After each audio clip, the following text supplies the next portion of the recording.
Sério? Vamos começar? Há sempre espaço para você. A Rádio Conceição apresenta o programa Prazer em Recebê-lo, com Célio e Jordano Furtado.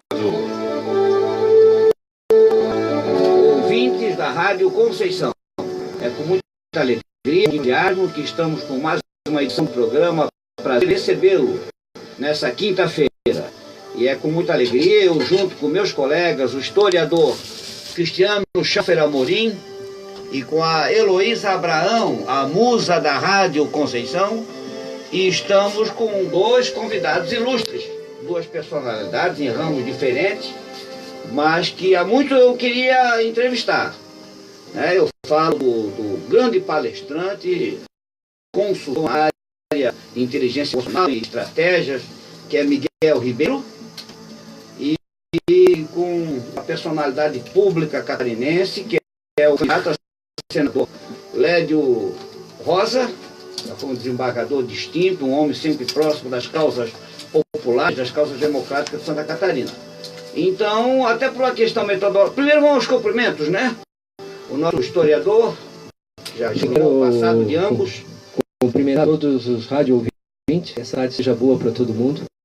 E se você estiver triste, se alegre, porque nós temos pessoas especiais aqui para serem entrevistadas. Maravilha. Musa da Rádio Conceição, seu cumprimento ao público, Heloísa Abraão. Boa tarde a todos os rádio ouvintes. Hoje eu trouxe, eu pedi a permissão, eu trouxe uma poesia para ler, um pensamento, né? Quem não compreende um olhar, tampouco compreenderá uma longa explicação. Mário Quintana. Maravilha. Lédio Rosa, tu também gosta de poesia? O teu negócio é só canetada e leis? Quem é Lédio Rosa? Eu gosto muito de poesia, escrevo poesia também.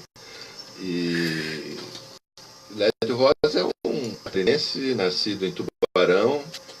Muito Cidade moço, Azul. Cidade Azul, a Cidade Azul, querida Cidade Azul, que muito moço foi para Florianópolis estudar Direito na Universidade Federal, e ali foi líder estudantil, combatendo a ditadura militar, presidente do Diretório Central dos Estudantes, da União Catarinense dos Estudantes, e assim que eu me formei, eu fiz concurso para juiz de Direito, e passei em primeiro, e fui o mais novo do Brasil, com 23 anos apenas.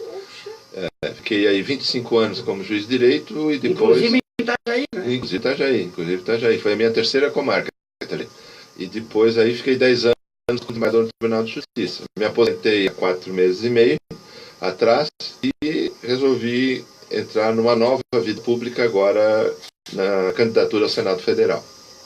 Que atitude corajosa, né, Miguel Ribeiro? Poxa, muita coragem, né? Sair da zona de conforto. Mas o Brasil precisa de homens corajosos, né? Então, meus parabéns aí ao Lédio Rosa, né, desembargador, que depois cumpriu uma grande missão, uma missão interessantíssima, como desembargador, como juiz, agora se propõe, nesse momento que muita gente vai se aposentar, e disposto mais um pouco pelo Brasil. Parabéns para você. Quais foram os fatores, Lédio Rosa, que empurraram para a política? Léo, você nunca saiu da política, né? Não, eu quando era jovem, eu era de isolista, né, e participei de movimentos nacionais e estaduais. Mas como eu passei no concurso para juiz de Direito, o direito no Brasil, e acho que é correto, é proibido fazer política partidária, e eu me distanciei da política partidária. Eu poderia, Célio, ficar ali no tribunal até os meus 75 anos, a lei permite, e o tribunal é um lugar que você tem uma boa estrutura, uma boa condição de trabalho. Só que eu vejo que o Brasil hoje está passando um momento de muita dificuldade, né? Eu, quando, junto com toda a sociedade brasileira, participei da derrubada da ditadura militar, eu esperava que a história do Brasil fosse para frente, que a história do Brasil fosse uma história para transformar o nosso país numa grande potência do mundo, que nós temos aquele fantasma da intolerância, do ódio, da violência, está aí nas portas do Brasil e nós temos que conter isso. E eu passei por um episódio pessoalmente muito traumático, que foi a morte do reitor da Universidade Federal de Santa Catarina, que é meu amigo de infância. Nós crescemos no Ribeirão. E ele foi morto por abuso de poder, né? Por um uso equivocado das instituições públicas para benefício próprio, para estrelismo, que isso está em moda no Brasil hoje. Então eu vi que a minha função ali como juiz de direito, eu acho que fiz um bom trabalho como juiz. Eu sempre lutei por igualdade social, por justiça social. Eu coordenei um projeto chamado Lar Legal, que foi feito aqui em Itajaí, que titula, dá escritura pública para as pessoas pobres que não podem legalizar o seu lar. Então isso eu fiz aqui também em Itajaí, fiz no estado todo. Antes de eu me aposentar, eu próprio já tinha entregue 6.000 títulos para 6.000 famílias e já agora o projeto continua, porque é do Poder Judiciário, né, e já foram entregues mais de 10.000 títulos. Então foi uma boa carreira, eu diria assim. Só que eu achei que ali já tinha feito o meu trabalho e resolvi a política partidária para tentar barrar esse espectro que ronda o nosso país. Cristiano, queres alguma pergunta para o Lédio, para o senador Tem Lédio? uma colocação, a gente sabe, a gente já viveu a época do Collor e parece que o Brasil não aprendeu ainda com o populismo, com o partido pequeno, com tudo isso que a gente está vendo, e agora a gente tem o Bolsonaro. O que tu pensa a respeito disso, essa inflação popular de direita conservadora, que não respeita mais as suas liberdades individuais, os direitos humanos, como se os direitos humanos não fossem nada? Olha, Cristiano, eu te digo que primeiro eu vejo isso com muita tristeza. E eu estudo, né, sou psicólogo também, estudo esse fenômeno de massa, de comunicação, né, e você vê que todo momento em que há uma crise, né, os discursos populistas surgem e esses discursos têm várias características, mas algumas delas é você oferecer soluções fáceis para problemas complexos. Imediatas, né? Imediatas que são falsas. Né? Isso aconteceu com Hitler, você é historiador, sim, claro, seguramente sabe das dificuldades de Weimar, e que resultou no Hitler, que poucas pessoas sabem que foi ao poder pelo voto. O Hitler ganhou a eleição no voto normal. O mesmo se deu com Mussolini na Itália, né? E agora aqui no Brasil nós estamos passando por esse momento. Né? Então são discursos normalmente maniqueístas, né? Entre o bem e o mal, o ódio e o amor, e que vai levar o Brasil a um buraco sem saída. Eu acho que é triste que isso esteja acontecendo, porque se um Brasil está mal, se o Brasil precisa mudar tudo, até aí eu concordo. Agora você não precisa mudar tudo para pior. Essa aposta o brasileiro fez no Collor, como tu bem lembraste, foi uma aposta furada. O Collor veio como salvador da pátria, como caçador de Marajá, eu lembro muito bem da praia, e de Marajá não caçou nada, ao contrário. Ele era um grande Marajá, enganou a sociedade brasileira, apoiado pela grande mídia, depois caiu. E hoje nós estamos no caminho mais perigoso que o Collor. Porque o Collor era um populista, mas não era um cultivador do ódio, ele não era um violento intrinsecamente, ele não era um defensor de uma sociedade de guerra. Né? E hoje nós estamos com esse discurso perigoso, né? Porque violência gera violência. Violência não gera paz, não gera concórdia, não gera uma sociedade que nós possamos viver tranquilamente. Luiz Abraão. No início ele era bom. A história, né? No início ele era bom. Depois é que ele se mostrou a face toda do mal, né? Que ele tinha essas medidas imediatistas, ele tirou o pessoal dos desempregados e botou no exército, né? 6 milhões, né? Então, aparecia bom, ele deu uma deitada na economia e tudo, mas preparava a Alemanha para uma guerra, né? Que é uma coisa Eu horrível. acho que essa antes que o Lédio... por favor, Luiz. Bom, perguntar para o Lédio, conversar com ele, até o homem tem um currículo maravilhoso, né? É pesado, e é um né? homem humilde, homem do Puxa povo. vida, imagina uma pessoa com 23 anos passar num concurso que a gente sabe que é uma peneira, que é um funil, né? Muita gente para... Será que ele não colou, Elisa? Não, tem que ter muito conhecimento realmente para passar num concurso desse, né? Então fica complicado. Mas eu gostaria de lhe perguntar a respeito da minha área, né? Que é o que me chama mais atenção, que é a educação. Eu, como educadora, eu gostaria de saber do senhor a sua opinião sobre a educação pública no Brasil. Como é que o senhor vê e qual é a saída, se tem alguma saída? Porque, na minha opinião, está de mal a pior, né? Na minha opinião. Eu gostaria de conhecer a sua agora. Olha, Heloísa, neste momento, né, que o Brasil vive, a educação está catastrófica. Tanto no nível estadual, aqui em Santa Catarina, você é professora, sabe disso, nós temos 62 mil crianças, meninos e meninas, fora da escola. E o país, Santa Catarina, que é o primeiro... Exatamente, Santa Catarina, que é considerado o melhor estado de viver do Brasil, nós temos 62 mil, não são 62 crianças, são 62 mil meninos e meninas fora da escola. É uma catástrofe, né? E isso se dá por quê? Porque tanto o governo estadual como o federal, eles estão cortando todas as verbas da educação. A aprovação da emenda constitucional número 95, que congelou os gastos no Brasil por 20 anos, vai atingir diretamente o sistema educacional. E mais que isso, aqui em Santa Catarina estão fechando, né? E aí é aquele velho problema que o educador Darcy Ribeiro, há 20 e poucos anos atrás, ele falou algo que parecia que ele era uma premonição, né? Ele disse: se nós não investirmos muito dinheiro agora em escola, daqui a 20 anos faltará dinheiro para construir presídios. E Santa Catarina é isso. Hoje está todo mundo pedindo para construir presídio, ao mesmo tempo que estão fechando escola. Esse tipo de sociedade não serve para mim, não serve para ti, Heloísa, não serve para ninguém que está aqui e ninguém que está nos escutando. Eu acho que nós temos que ter a educação, não é apenas uma questão de aprender a ler e escrever, a educação é a base de um povo, a educação é a base de um país. Todos os países em que as pessoas vivem bem, como Canadá, Suíça, Suécia, Islândia, Noruega, e tantos outros países, todos eles têm em comum este fator: alto nível de educação.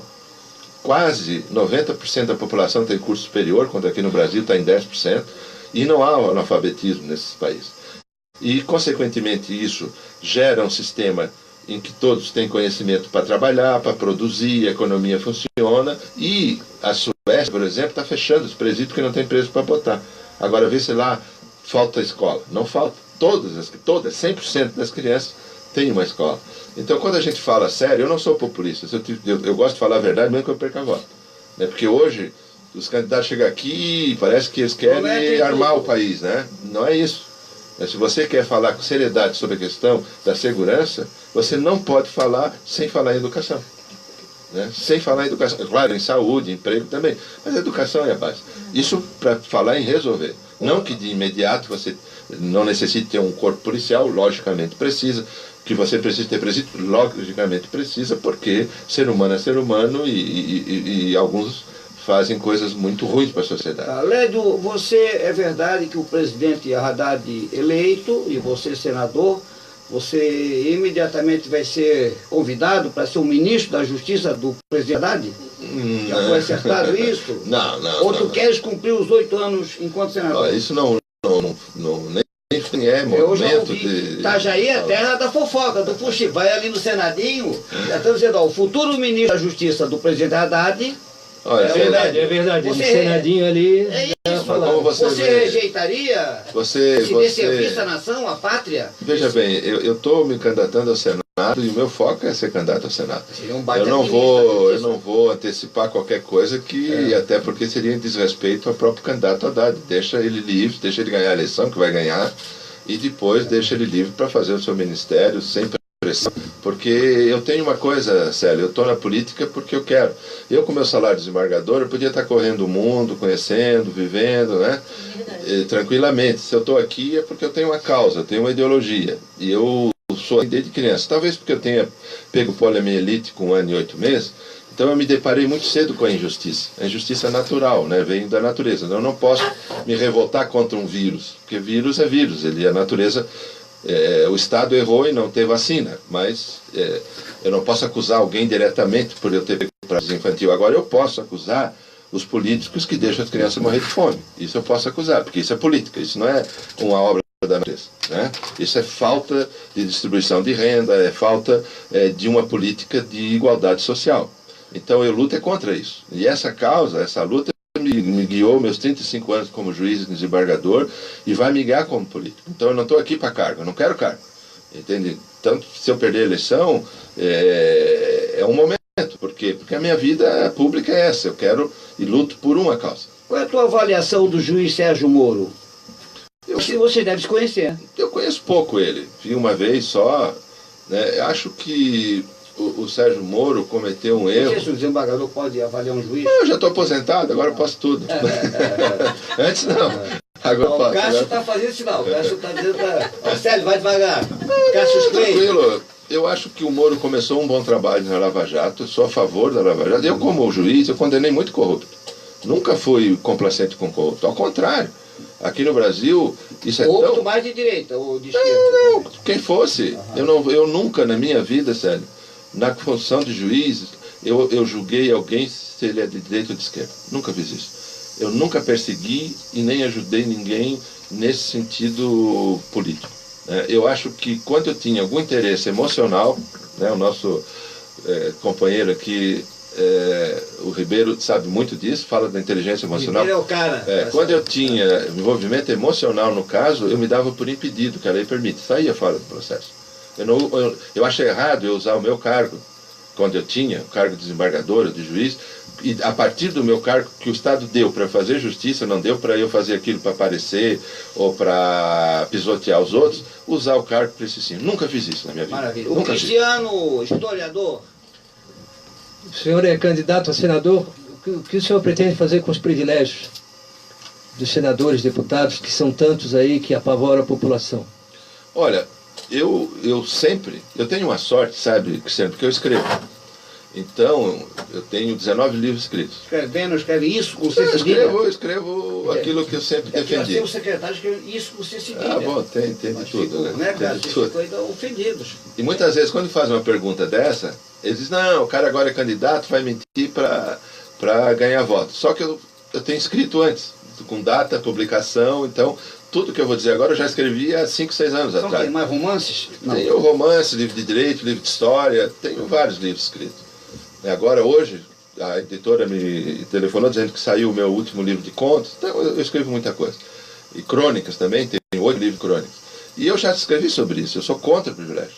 Quando eu era desembargador, sempre fui contra o privilégio. Eu sempre disse que o juiz, o desembargador, o promotor e o delegado, seja quem for, todo servidor público tem que ter no salário uma rúbrica só, salário, ponto. E esse valor do salário tem que ser discutido democraticamente, aí não sou eu que vou fixar. O que acontece no Brasil é que eles dão salário e as corporações, numa atitude corporatista, vai fazendo o que a gente brinca chamando de penduricalhos, fica pendurado. E aí tu cria auxílio moradia, auxílio terno, auxílio saúde, auxílio isso, auxílio aquilo, o que é errado. Né? E também é errado você dar um aumento para o judiciário maior do que você dá para o trabalhador. Nada justifica. Né? Porque cada classe vai dizer que precisa mais do que a outra. Não, todos são iguais, todos têm que ter o mesmo salário. Então eu acho que nós temos que acabar com todos esses privilégios. Só eu vou dizer uma coisa, Cristiano, para também não ser populista. O valor que se gasta no privilégio é pequeno, perto dos grandes problemas, como por exemplo, de o governo dar isenção fiscal para banco. Isso há 3 meses atrás o Itaú recebeu assim de brinde um perdão de 25 bilhões de imposto que eles não pagaram. E banco no Brasil não paga imposto. No mundo, o banco tem o maior lucro do mundo é aqui. Por que é o perdoado? Aliás, eu não vi a Lava Jato em cima dos bancos, me estranhou muito devido à doação para as campanhas. Exatamente. Então, o desperdício de dinheiro público, claro que o privilégio não se justifica sob nenhuma ótica, mas em termos de quantidade de dinheiro, é pequeno perto dos grandes problemas que o Brasil passa.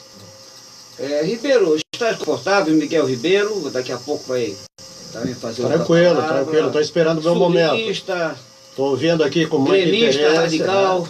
Gremista também. Como é que tu sabe disso? Tu é adivinho. Estou vendo que o cara adivinha as coisas eu sou um vascaíno nobre, assim, na postura. Heloísa Abraão. Está gostando do escritor, teu colega Lédio? Hoje eu vou escutar bastante. Senador, esse Lédio. Hoje eu vou escutar bastante, porque bagagem ele tem. A mala é grande, a bagagem que ele tem é muita. Não é pouca, não. Eu quero fazer uma avaliação, a minha leitura, como dizia meu pai, minha psicologia de desembargador. Essa eleição que está se configurando, o seu Alfeu, que gostava muito do Cássio, minha mãe chamava o Cássio de Acácio. Não era Acácio, é Cássio, mãe. Não, é Acácio. Mas essa eleição está muito parecida com a eleição de 90. Uma radicalização curiosa, extemporânea, assim, não sei se é o termo extemporâneo, mas, sabe? Entre dois candidatos relativamente imaturos. Estou falando dessa é outra. Naquela, o povo, a opinião pública se apaixonou pelo caçador de Marajá. Ele era forte, dava porrada, era karatê, jiu-jitsu, falava alemão, falava russo, dirigia helicóptero, submarino, era um deus. 89. 89, perdão. Aquele 89. cabelo brilhantina, tudo, tal. Os velhos mesmo se apaixonavam. E deixamos de lado nomes como Roberto Freire. Eu fui 1% que votou no Roberto Freire. Aureliano Chaves, Ulisses Guimarães, Brizola. Foi uma coisa e que não se conseguiu mais. Um Lula na época, o Lula devia ter, o Lula de 45, devia ter o quê? O Lula, tá. Agora, tem que fazer as contas. Mas, e um Lula imaturo, ele mesmo reconheceu que, graças a Deus, ele não ganhou aquela eleição, em 89. E o outro ainda pior. Né? Tivemos uma sorte de um vice extremamente habilidoso e competente, com passado, que é o Itamar Franco, uma habilidade que gerou e que salvou as instituições. Quer dizer, estávamos saindo de uma ditadura, que essa turma do Bolsonaro diz que não houve ditadura, houve tortura, houve assassinato, houve exílio, houve banimento. Nós temos uma motinha, conheceu o Roberto Mota de Criciúma? Foi uma das vítimas. E caímos nessa armadilha. Agora, eu quero tirar o chapéu pro Lula, para a competência, ele preso, e para mim, ele não é um preso político, é um político preso, mas eu estou com um desembargador aqui ao lado. Mas a habilidade de como se joga sem bola. Ali ele vai, recorre, vai. O doido do Bolsonaro. E ficamos numa polarização que, ao meu modo, vai ser complicada para o futuro do Brasil, para a estabilidade. Quem ganhar vai gerar um país de ódio, vai ser tão difícil a conciliação. Lédio, por favor, essa nota oficial... Eu acho que não, porque... Quando você o Haddad é um conciliador, né? Não só isso, ele tem uma história junto ali, né? Ele não é um homem sozinho, ele é uma ideia, né, que funcionou bem. Né? O governo do PT, em termos de avanços sociais, foi bom. É conhecido no mundo todo. Só Paulo, só teimoso que não quer reconhecer. Diminuiu a mortalidade infantil,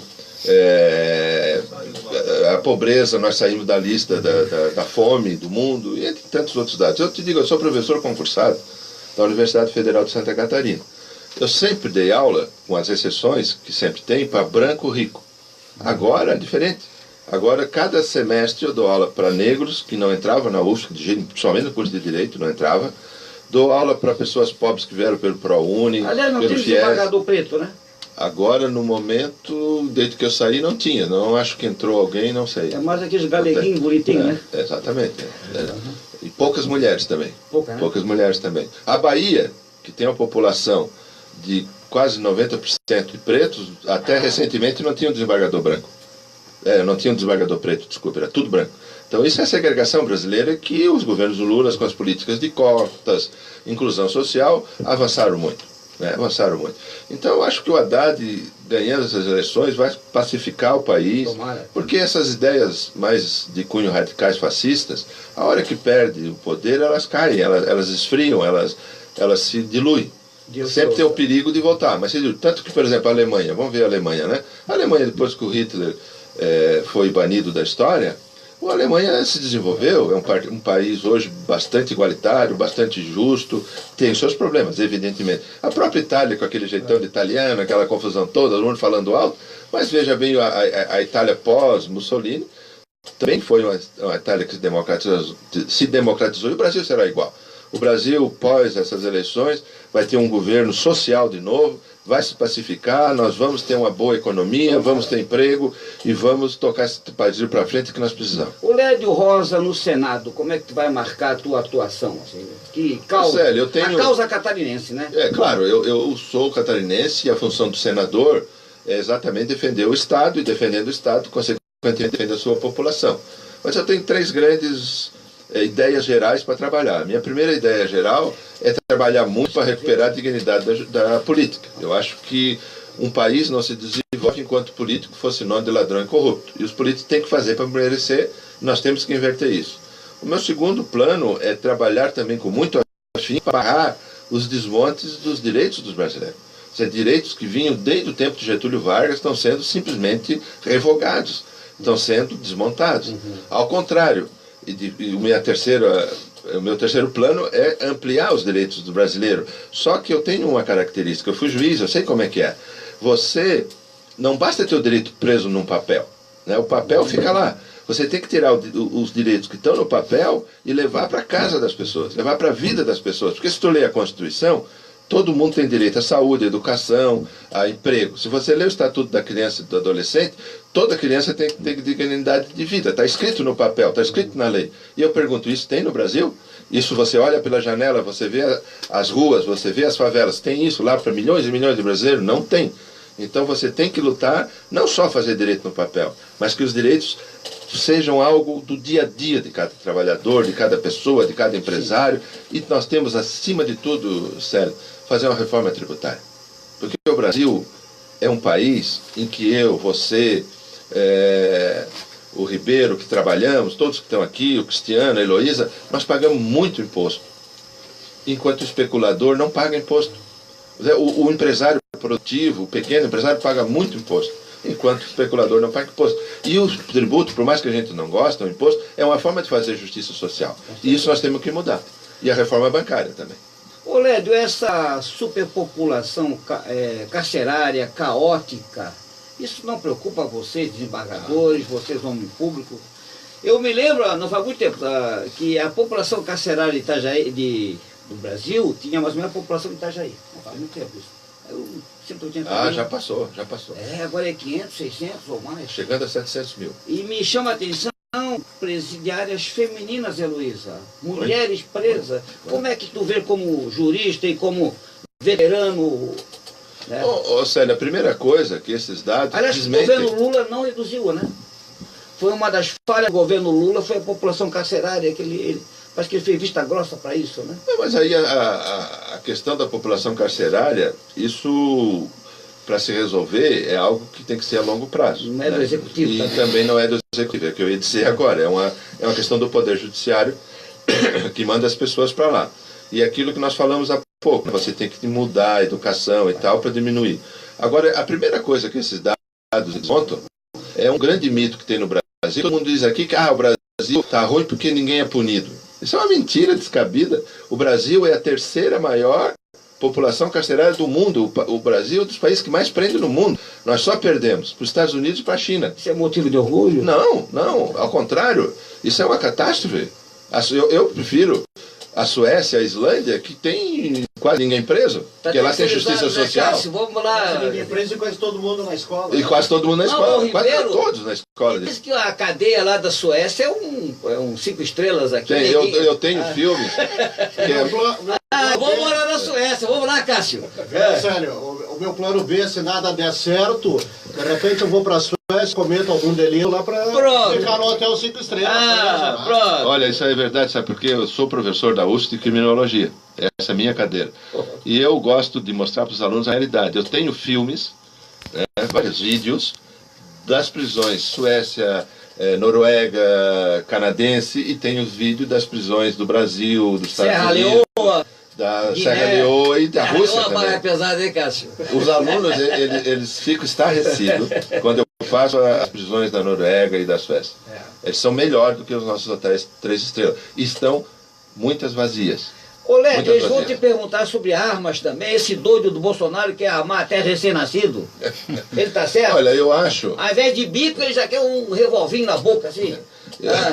Bom, eu acho que isso é fruto de quem não tem uma inteligência emocional muito grande, né? Ribeiro. Isso não pode ser... Depois o Ribeiro, saindo do Lédio, normal, não gosta do Lédio. Eu não põe isso, né? E eu até digo para os ouvintes, quando me perguntam isso, assim, imaginem que nesse exato momento tem um 38 na mesa de cada um brasileiro. Tudo bem, o governo deu um 38 e um monte de bala para todo brasileiro. Isso vai resolver o seu problema de comprar um bujão de gás se não ter dinheiro?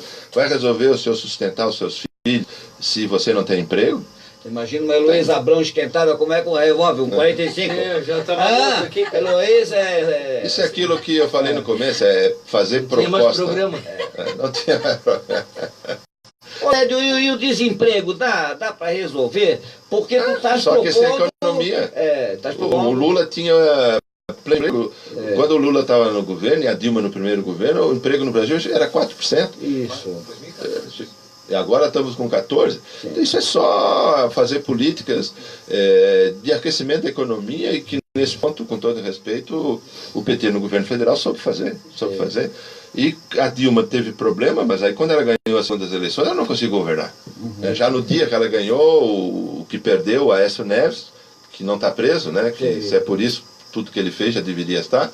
E ele não aceitou o resultado e começar o Congresso através do Cunha, que está preso, começou a fazer pautas bombas contra o governo Dilma e ela acabou sendo cassada. E a Dilma foi cassada por honestidade. Porque a Dilma, ela foi cassada e tudo, mas não tem nada, um processo pessoal contra ela. Assim, não, ela roubou dinheiro, ela não existe. Ela foi sempre uma pessoa séria, não negociou, pegou o Cunha como lá no Congresso e aí realmente não é fácil lidar com essa gente.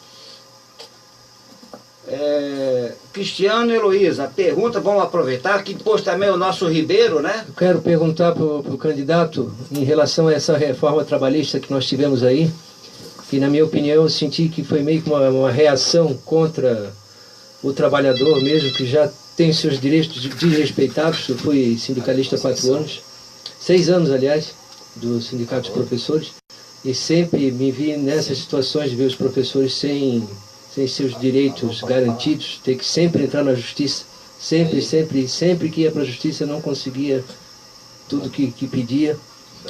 O que tu tem a me dizer sobre essa reforma agora, se ela diminuiu mais os direitos dos trabalhadores? Ô Cristiano, aqui no Brasil está acontecendo um fenômeno muito interessante. Isso. Porque a palavra reforma, no português, significa você mudar para melhorar. Isso é uma reforma. Então, se você vai reformar a sua casa, se você vai reformar o seu carro, você faz a reforma para usar melhor a casa e usar melhor um carro, que fique melhor. No Brasil, se usa a palavra reforma como eufemismo, é uma mentira. Na verdade, quando eles falam reforma, significa, na ponta do papel, tirar direito do trabalhador normalmente. E a tua pergunta, quem responde nem sou eu, são os dados. Porque toda a reforma foi feita em nome de modernizar as relações de trabalho e gerar emprego. Esse era o argumento da época. Bom, o tempo passou e gerou emprego, não gerou emprego. Estatística do governo, não é nem minha. Aumentou o desemprego. Então tudo aquilo era mentira. E de fato não há dúvida nenhuma que vários direitos mínimos dos trabalhadores foram tirados com a reforma trabalhista e vão complementar com a reforma da Previdência, que eu vou votar contra, vou para lá para votar contra. Outra coisa, eu queria fazer outra pergunta. Em relação aos professores, eu fui professor 20 anos e nós temos uma situação de exploração mesmo, né? Porque a gente, além de dar aula, nós temos que preparar as aulas, que a gente chama de hora-atividade. E quase nenhuma escola paga a hora-atividade, né? Qual que é a tua posição a respeito disso? Olha, eu sou filho de professor, né? Ao contrário do que diz o general Mourão, a minha mãe era professora sozinha, né? Porque o meu pai se separou dela muito cedo e nunca pagou pensão. E ela sozinha, com salário de professora, educou 3 filhos, todos eles pós-doutores e 2 no exterior. Então, mulher sozinha não é fabricante de desajustados, são heroínas, trabalham com amor de mãe. E eu te digo o seguinte, quem dá a melhor resposta para isso é o nosso futuro governador, o Décio Lima, que é candidato do PT ao governo do Estado. Ele tem um compromisso, que a mãe dele também era professora. Uma grande professora. Tu conheceste? Claro. Ela está viva ainda, né? Eu acho que sim. Eu não... Sim, a esposa do seu Neri, eu esqueci o nome dela, a professora... Dona Angelina. Angelina, educadora aí do bairro São João. Pessoa e o Décio diz muito claro, ele vai liberar a carreira, que está trancada há anos, vai dobrar o salário nos 4 anos de governo dos professores e vai modernizar. Né? Modernizar. Isso no nível estadual. E no nível federal, o que nós temos que ver é exatamente as questões de professores de universidades privadas, por exemplo, que ganham hora-aula. Então ele só ganha aquela hora que está dentro da sala de aula. Não ganha a hora que está corrigindo prova, não ganha a hora que está preparando a aula, não ganha nada, não ganha absolutamente nada, salvo as exceções que tem. Eu falo como regra geral. Das grandes empresas, hoje a educação já virou empresa. Não sei se vocês sabem, as grandes universidades privadas do Brasil, o aluno hoje já tem outro nome que me falhou agora, que é na Bolsa de Valores. É tudo calculado na Bolsa de Valores. A quantidade de aluno é outra lógica, é outra... Não é mais educação virou mercadoria, né? Totalmente. É uma mercadoria negociável na Bolsa de Valores. E os professores são os mais penalizados, né? Porque, como eu falei, ganham só aquilo que está dentro de sala. E a gente sabe, para cada hora de sala que você dá aula, você tem 1 hora fora preparando a aula, lendo, né, fazendo provas e depois se preparando. Enfim, um bom professor é aquele que é preparado. Claro.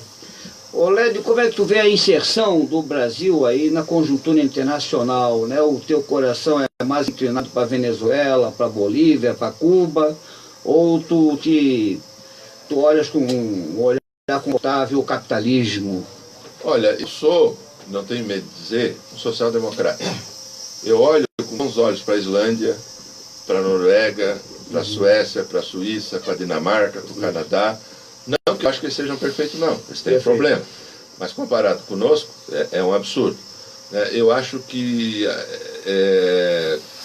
nós temos que trabalhar nestas questões. Agora, tu falaste uma coisa muito importante. O governo Lula, o Brasil era respeitadíssimo no exterior. Tanto na ONU, como nos outros organismos internacionais, até na Organização Mundial do Comércio. Sim. Era respeitadíssimo. O Brasil hoje não tem mais força internacional. Então você é uma vergonha. Tu te arrependeu de ter votado no Temer? Nunca votei no Temer. Não. Votei no Lula. Nunca votei no Temer. O Temer Na célula não estava o nome dele. Não, o Temer não era o vice da Dilma? Sim, era vice, mas não era... Mas tu sabias ou não sabias? Mas o Temer com a Dilma, vamos ver o seguinte, você casa com uma mulher. Sim. Você casou. Está feliz, a lua de mel feliz. Daqui 1 ano a mulher endoida. Aí a culpa é tua? Ou o homem. Ou o homem. Então eu falei o exemplo teu, que tu é homem. Ou vice-versa, você... Né? O Temer, então, seria o marido que endoidou. Quando houve? Porque ele foi na primeira, e era, pro Lula, o Temer era divino, maravilhoso, era o vice dos sonhos. Ele não era divino e maravilhoso, tanto se você for estudar o Cristiano historiador, o Temer sempre foi um vice figurativo. Sim. Ele fez parte da coligação, né, porque coligação tem que fazer. Mas foi bom porque ele se reelegeu junto. Ele era na figura. Ele nunca. O que o Temer fez antes de dar o golpe na Dilma? Nada. Alguém sabe o que o Temer fez antes? Nada. Ele não tinha importância. Ele estava ali como um membro de uma coligação. Lédio, eu vou votar em ti, sou teu eleitor, mas não subestima a inteligência do ouvinte. Ele é um professor de direito constitucional, foi presidente da Câmara, um baita negociador, um negociador que todo mundo queria ter. Rezo que tu tenha a habilidade e a competência do Temer. Não sei se tu tens a cultura do Temer. Eu não quero ter a habilidade. Ele é preparado, foi pego, foi pinçado. O Lula é um gênio político. Quando o Lula mandou ele e compôs. Então não subestima. Tá, mas sério, eu não estou subestimando. A Dilma foi de uma mediocridade, uma arrogância. Porque se fosse o Lula não cairia. Então não subestima a inteligência de que o Temer, preparadérrimo, com essa Constituição, com essas ratazanas do Congresso, a mesma bancada ruralista evangélica que apoiou a Dilma e o Lula, ele está ali com ele, está me entendendo? Mas veja bem isso. Ele não é um simplório, viu? Não é um simplório. Nem eu disse isso. Ele é muito inteligente. O que eu disse, e repito, é que ele, na condição de vice-presidente, nunca fez nada. Ele estava na condição de vice-presidente amarrado no poder. Sim. Tanto o Lula como a Dilma não deixaram ele se sobressair. Então ele não tinha um efetivo... Como o José de Alencar também foi um figurativo. Não, mas o José de Alencar é diferente, porque ele, como empresário, ele tinha essa facilidade de fazer com que o governo e os grandes empresários trabalhassem, de certa forma, com bastante sintonia. Então o José de Alencar foi um grande vice-presidente. Né? E um empresário capitalista, talvez que eu não sou uma pessoa radical. Eu admiro a história dele, né, porque ele já faleceu. O Temer é diferente. O Temer, ele era um vice figurativo. Então não estou dizendo que ele não é inteligente, eu acho inteligentíssimo. Só que ficou ali preso. Só que ele conseguiu, a partir disso, participar do que a história do Brasil já faz. Entendo. Agora, eu acho que isso foi uma grande lição. O PT aprendeu. Não pode ser ingênuo de novo. E concordo contigo, não se subestima pessoas inteligentes. Você acha, então, como é Albino, né? Albino, o vice do Haddad, como é? A Manuela Dávila. Dávila. Ângela Albino é candidata aqui do PCdoB que está coligado. Você acha ela mais preparada que o Temer e o José de Alencar? Bom, depende, eu acho que ela tem as suas qualidades próprias, primeiro porque é uma mulher ativa, uma mulher super bem relacionada na política, representa um partido político, né, e sempre se mostrou, como jovem que é, porque ela é muito novinha também, ela sempre demonstrou uma grande liderança, eu acho que é uma renovação fantástica, né? E hoje o mundo moderno está exigindo isso, a questão de gênero. Eu acredito que a Manuela está muito preparada, né? Você veja bem que nós temos hoje uma juventude, porque o Haddad também é jovem, né? Não tão jovem como a Manuela, ele já é um pouco mais velho. É 54. A última vez que eu falei com ele falou que é 54 e eu estou com 59. Nós somos da mesma geração. Preparado, habilidoso. Outro lado é doutor, professor, né? Ele é doutor, como eu, ele é doutor em filosofia jurídica, eu também sou, e acho que não há dúvida, e ele foi considerado um dos melhores ministros da educação, porque ele ficou 8 anos, normalmente o ministro fica rápido. Por que ele não se reelegeu em São Paulo, hein? Mas nem foi para o segundo turno, né? Conjuntura diferente, conjuntura, o Lula também não se elegeu 3 vezes. Né? Então, perder a eleição não é desmérito. Uma decisão de uma eleição vai depender do momento. Toda na mão, meu irmão. Uma máquina poderosa que é a Prefeitura de São Paulo. Nem no segundo turno. Mas ele prova que ele é honesto. Porque ele não usou a máquina para ganhar voto. Se ele fosse daqueles que usam o Estado para ganhar voto, ele talvez tivesse ganho a eleição. Mas ele optou em não usar a máquina pública em favor dele. E acho que perder uma eleição é tão normal. Muitas vezes tu aprende mais com a derrota do que com a vitória mal feita. Vamos... o apoio cultural e depois o Lédio vai colocar, vou deixar falar livre para o Lédio. O Lédio está sério, o senador Lédio, conjunto de compromissos em Itajaí. E vai no Diarinho, vai em outras emissoras, né? Eu quero também parabenizar a assessoria dele, a competência, e o meu amigo Cássio também, né? Itajaí está esperando pelo Lédio. É um homem extremamente preparado, vai ser um orgulho para nós catarinenses. Temos o Lédio Rosa. Vamos para o apoio cultural e o Lédio prepara então a sua... Tá?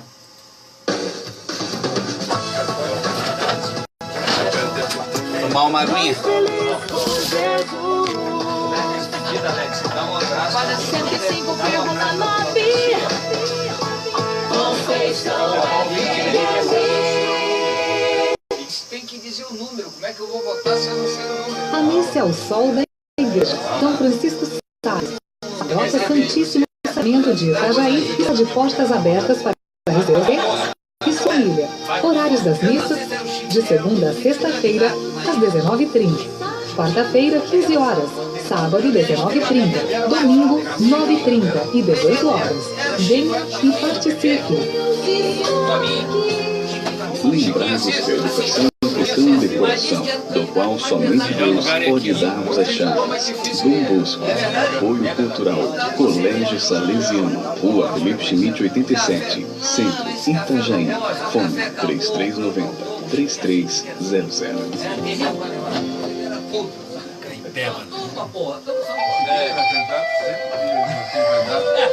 Uma ocasião, meu pai pintou a casa toda de alaranjado brilhante. Por muito tempo, moramos numa casa, como ele mesmo dizia, constantemente amanhecendo. Adélia Prado. A casa é um espelho de quem nela vive. Apoio cultural Alfredo Plais, tecidos e decorações.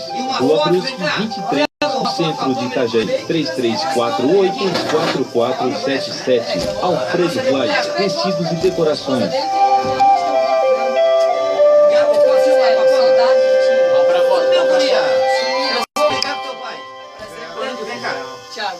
Livros, CDs, DVDs, imagens sacras e artigos religiosos em geral para edificar a sua fé.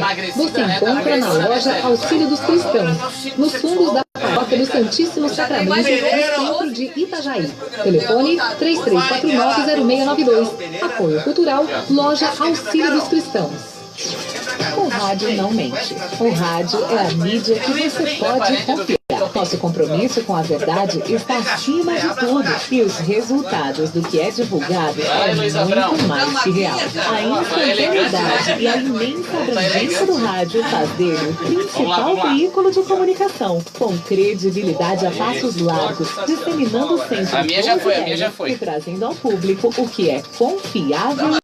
Quem está no rádio se destaca com a mensagem da Rádio Conceição 105.9 é o 11º Seminário de Violão de Itajaí, de 4 a 7 de outubro no Teatro do Sesc. Shows, oficinas e palestras com Bruno Madeira, Camerata de Violões de Três Rios, Rio Capions e Quarteto Brasileiro de Violões.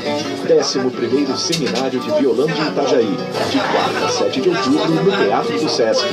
Organização, Associação do Violão de Itajaí. Apoio, Lei Municipal de Incentivo à Cultura e Rádio Conceição FM.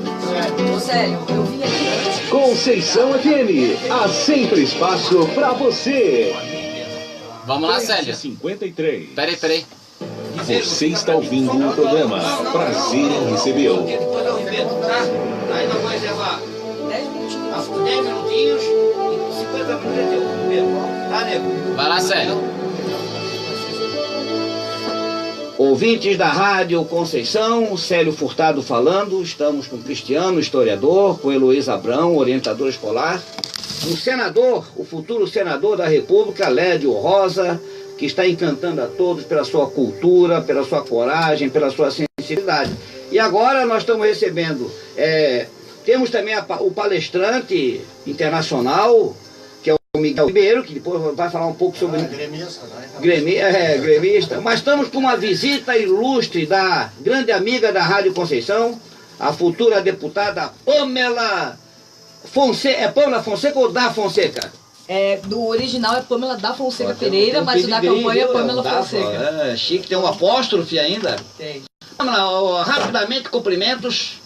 Célio, um prazer estar aqui. Peço desculpa até aos ouvintes que eu sumi, né? Eu já vim muito a esse programa por outros motivos. Tu eras da casa e és da casa. Sou da casa, me sinto muito bem-quista aqui. Primeiro agradecer, e você faz parte desse processo também, claro, Célio. Falar querida. aqui ao vivo, tu ajudou na minha formação, ajudou a divulgar aqui meu trabalho, meu projeto como ativista social. Então agora muito honrada em vir aqui como candidato a deputado estadual. Muito honrada de estar ao lado do Lédio, que é o nosso candidato a senador, que muito me orgulha, pude conhecê-lo nessa candidatura. E feliz em ser a única representante de esquerda da cidade, né, Célio? E aqui da região também. Então, mulher negra como representante de esquerda. Muito feliz em representar Itajaí. A campanha está maravilhosa. Já agradecer de antemão aqui todos que estão nos recebendo super bem. A campanha como vereadora foi muito boa, né? Boa. E essa é um processo. Está crescendo o nome da Pamela Fonseca. Você é do povo, as tuas causas são as populares, Pamela. Vai ser um orgulho. Nós temos a Pamela na Assembleia Legislativa. Sim, estamos muito próximos, Célio. Antes era algo muito distante. Inicialmente a gente se preparou e usar essa campanha para se preparar para 2020. Só que tem que tomar cuidado com uma coisa lá. A comida da Assembleia, eu fui assessor 8 anos, eu engordei, eu era assessor do Volney de gabinete. A comidinha é tão boa, todo dia vai pegando gosto. Eu preciso cuidado porque tu tá linda demais. Emagreceu muito. Então agradecer, né, dar um beijo pros ouvintes e ter a honra de estar dividindo essa agência Conhecer, com o Lédio e com os outros companheiros que estão aqui. Lédio, que bom, a juventude ao teu lado. Não é emocionante ver uma Pamela Fonseca? Muito. Suas palavras. A Pamela, ela é uma líder do nosso partido que orgulha todos nós, né? Um orgulho, a Pamela. Ela é jovem, ativista, mulher, que faz cantora um trabalho também, roqueira. Atleta. Né? Então é uma opção, né, para o ouvinte, 13.008, 13008, deputado estadual. O Lédio... Eu vou 131. O meu número eu queria dizer lá para dona Luzia, do bairro Dom Bosco, que está perguntando. Dizer, dona Luzia, quem quiser votar em mim, o meu número é 131. Com esse número, eu chego lá. 131. E a Pamela? O meu é 2008, 13008. E é candidata aqui de Itajaí, né, da região. Aqui, para trazer verba para cá. A gente está tanto tempo, Célio, sem um representante daqui, né? Os últimos aqui foram o Volney e o Jandir. Então tem essa lacuna. Acaba que o prefeito não consegue acompanhar as demandas sozinho e precisa ter alguém na Assembleia para fazer esse link. Itajaí é o nosso segundo maior PIB, então essa é uma das justificativas. Daí que veio a minha vontade de me candidatar. Querida, Deus te proteja, parece que eu estou te vendo lá. Amém. Eu vou ganhar.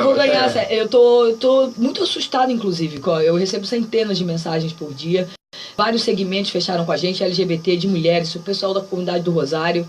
A Univale, que eu fui funcionário durante 3 anos. Aquelas festas dos escravos que tu fazes. É isso, essa que eu faço, os quilombos. Aqui na Univale fizemos a agenda com a Edeli hoje e foi uma receptividade incrível. Tá grande pessoa também. Dá para votar no LED e na Edeli? Sim, esse ano são 2 votos para senador. Olha aí. Então, o eleitor pode escolher 2 pessoas. O da Edeli é 130. Salvate. Eu queria pedir também isso, Célio, já que a nossa participação é rápida, além do meu nome, né, a gente está muito bem representado no Senado. É a melhor chapa, sabe?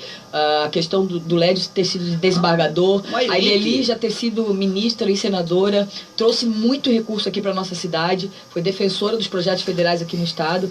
Então, e a nossa chapa, né, o Décio, com toda a competência para assumir o governo do estado, a gente está muito confiante, né? O Haddad também vai entrar. Então falar para as pessoas acreditarem que é possível essa chapa. O cabelo branco, a memória fica um pouquinho, a gente pode mentir um pouquinho, mas a Edeli lançou a candidatura, lançou informalmente, que a gente está sentado num barzinho onde é 1001 ali, no centro, Edeli Salvati, o Volney Morastani, eu, né, eu era o assessor, eu não se fala, era um periférico, e a Isabel, que era a presidente da Associação Comercial. A Sandra, ainda é, né? Maria Isabel Sandra. Não, agora é o Mário. Ah, o Mário. Senador Guido, temos o Miguel, aquela tua fala. Eu vou... Na tribuna você vai ter o quê? O pinga-fogo? Como é que é? Fala agora um pouco a esperança do povo catarinense. Despede da turma. Eu vou me despedindo, Célio, te agradecendo pelo espaço, agradecendo aqui a Rádio Conceição FM. E o que eu posso dizer é que eu não gosto de prometer nada que eu não vá cumprir. E o que eu prometo, e isso eu tenho certeza que eu vou cumprir, é que aquela forma que eu trabalhei meus 35 anos dentro do Poder Judiciário, né, com honestidade, com respeito às pessoas, eu quero transpor para a política partidária e para o Senado. Eu quero ser um senador, eu vou ser um senador que vou estar lá para garantir os direitos das pessoas, para garantir o exercício da cidadania e, acima de tudo, eu quero ser um senador e serei um senador para que as pessoas comecem a, de fato, usufruir os direitos que estão escritos nas leis. Isso é para isso que nós vamos estar lá, e isso eu posso prometer. Trabalho e honestidade. Lédio, 131. É um orgulho assim. Senador. Senador Lédio, bom. Muito obrigado, Sérgio. Não vai esquecer a Rádio Conceição, não vai esquecer de aí. Não esqueço de coisa boa. Ligado sempre com a Pâmela. A Pâmela deputada vai ser altos papos. Os interesses catarinenses em Brasília, Pâmela. Vamos linkar assim, o trabalho com o LED e com a Edeli. É uma honra, né? Como eu te falei, fazer parte dessa chapa. E já que a gente está se despedindo, Célio, pedir para as pessoas a confiança no meu voto, pesquisar nas redes sociais as nossas propostas que foram feitas, escutando todos os segmentos da sociedade. A gente rodou o estado inteiro. Dizer que eu me preparei a vida inteira para esse momento, você sabe disso, né? Tô sem voz, tô sem saúde, mas faltam poucos dias. Eu vi tu, vereadora, sem um puto no bolso, só na simpatia, acho que foi a mulher mais votada. Isso, fui uma das mulheres mais bem votadas, a terceira mais bem votada da nossa coligação. E eu vou ser a surpresa dessa campanha também. E já agradecer de antemão todo mundo que está pedindo voto, a galera da cultura, do esporte, as mulheres. Vamos empoderar, vamos botar mais mulheres negras, mais mulheres empoderadas lá na Câmara, né? Que não é mais colocar alguém lá. Mas se for Clarinha como a musa da Rádio Conceição... Clarinha também pode, problema... Clarinha também pode, o problema é que desde... Tem o cabelinho assim? Não, desde a Antonieta de Barros, em 1934, não tivemos uma candidata negra. Pâmela da Fonseca, deputada, qual é o número, Pâmela? 13.008. E o nosso senador... 131. Lédio Rosa, querido, obrigado. Vamos com o apoio cultural rapidinho. Apoio cultural, enquanto que o Miguel Ribeiro, o homem... Eu vou contigo até... Sério, que honra. Tchau, Pamela.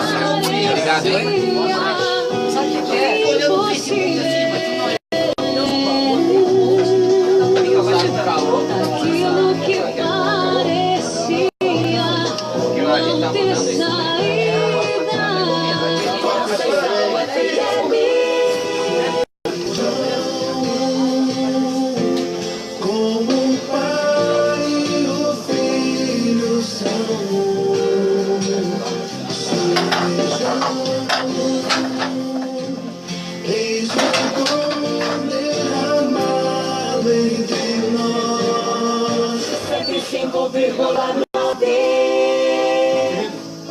Ouça todos os sábados às 8 horas da manhã o programa O Segredo de Maria. Músicas e a participação do ouvinte.